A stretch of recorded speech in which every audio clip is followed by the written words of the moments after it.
The Old Man. The tender blossom of a young daisy is slowly lifted by a shriveled hand. Soft spring wind gently blows the unkempt hair of an elderly man.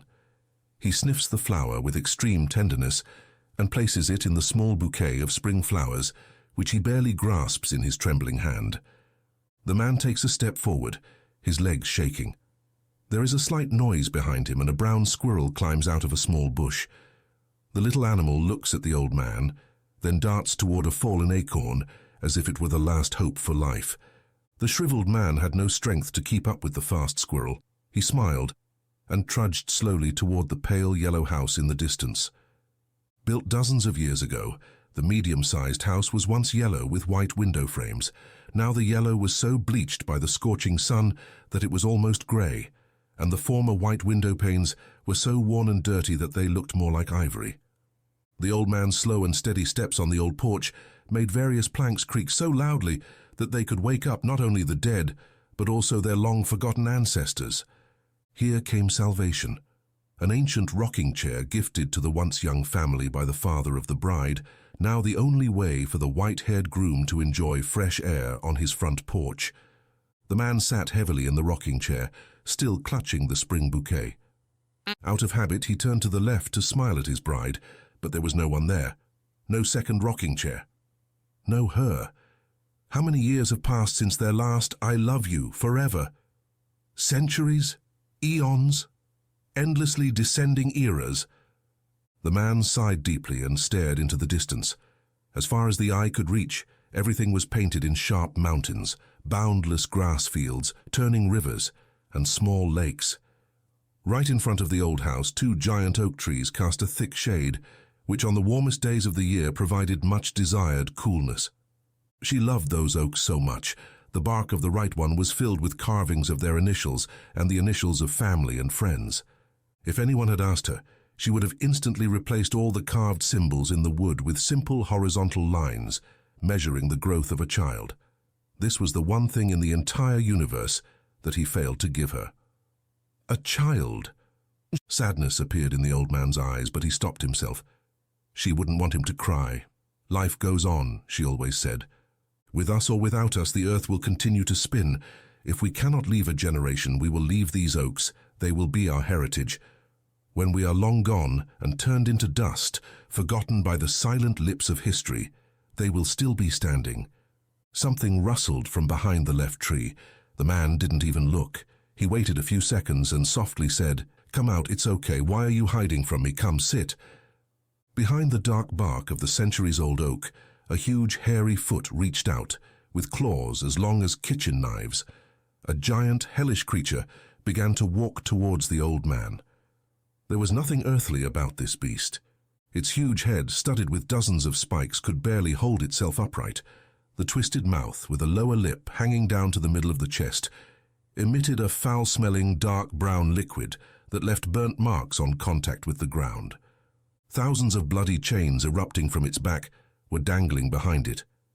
The entirety of the creature seemed to be woven out of darkness, not a trace of light throughout its entire body.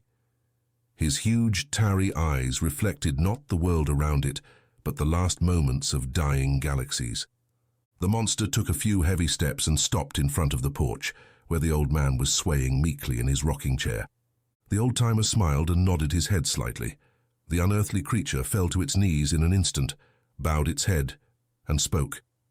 "My lord, are you ready to finally end this world?" The old man smiled widely. "Ha! Why would I do that?" The huge demon moved his enormous body back, still kneeling. "Forgive me, my lord, I just wanted to," stammered the bastard. "You just wanted what?" answered the old man kindly. "I wanted to see you happy again, my lord," the demonic creature replied.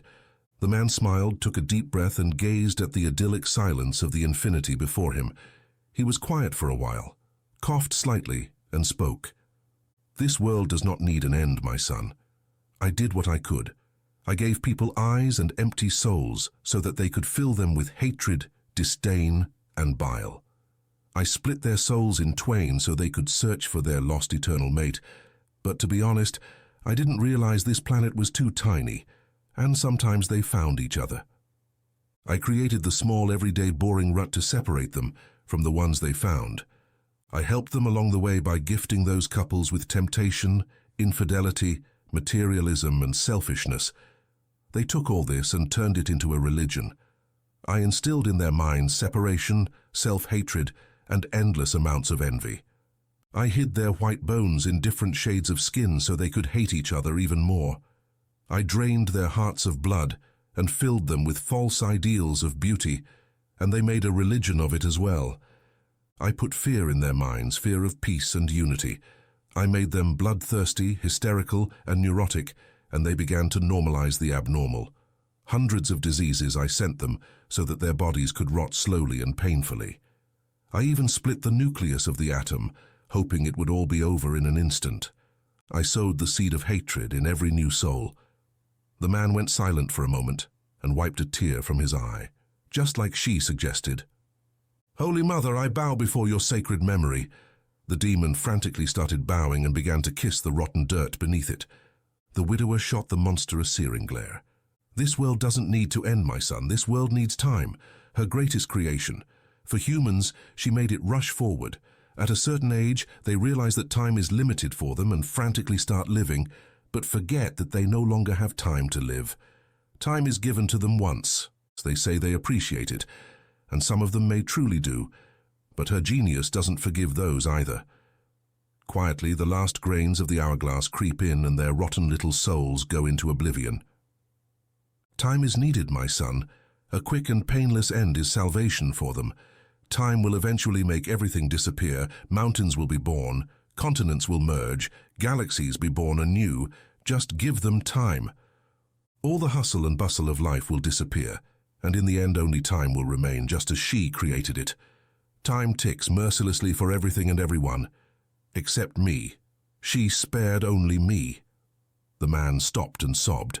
"Mother, forgive me," stammered the demon. The old man shot him a look again, but this time he couldn't hold it in. "She is not your mother. She was nobody's mother." The heavens shook.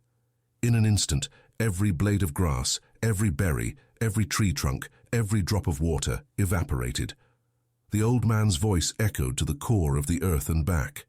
The clouds vanished, the sky darkened, and the earth shook. There was no sign of the house, no sign of the old oaks, just infinite destruction and decay. Waterfalls of lava flooded everything around.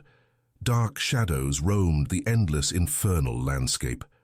Blood-curdling screams were heard in the distance. The old man looked around. This wasn't the home she built. He blinked and everything was back to normal. The sun was shining. The soft spring breeze blew through his hair again, and a small brown squirrel was climbing the right oak tree, holding an acorn in its mouth. "Forgive me, my lord, forgive me," begged the monster. "No need for forgiveness, young one. Now speak my name," the old man said softly as he sat back down.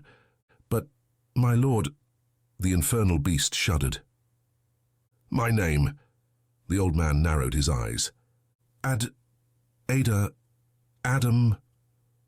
As the last sound came out of the monster's crooked maw, it disintegrated into black ash. The light breeze took the dark cloud and scattered it in the nearby expanse. Black spots covered the colors of the spring flowers, then slowly faded into nothingness. The demon was no more. The old man gazed into the distance. He smelled the bouquet of freshly plucked flowers, still clutched in his hand. "Youth," he chuckled. In front of him on the porch, in one of the hanging flower pots, a butterfly with large blue wings landed. She fluttered slightly and stopped.